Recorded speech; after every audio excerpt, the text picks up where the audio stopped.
হাজোৰ পুৱামক্কাৰ গৰুৰাচল পাহাৰত ভয়ংকৰ পথ দুৰ্ঘটনা।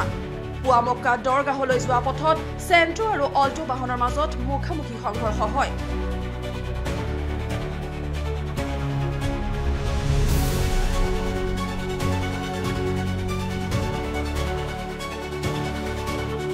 এই ঘটনাত A01FU 4787 নম্বৰৰ অল্টো বাহনখনৰ গুৰুতৰভাৱে আহত দুগৰাকী আৰোহীক হাস্পতালত ভৰ্তি কৰোৱা হয়।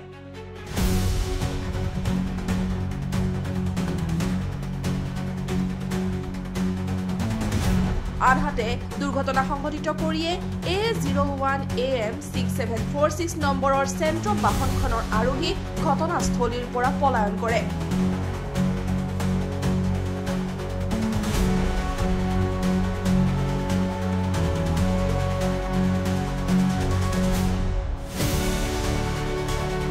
ঘটনাস্থলীত উপস্থিত হয় হাজো আৰক্ষী।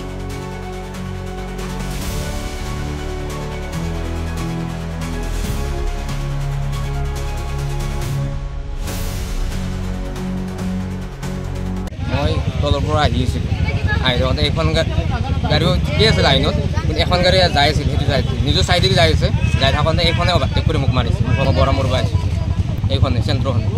মোৰ অলপ জখম হৈছে আৰু মোৰ ভাইটিৰ অলপ নাকত পাইছে। কি গাড়ী আছিলে? এইখন চেণ্ট্ৰ, আপোনাৰখন? মোৰখন এণ্টকে দিয়ে।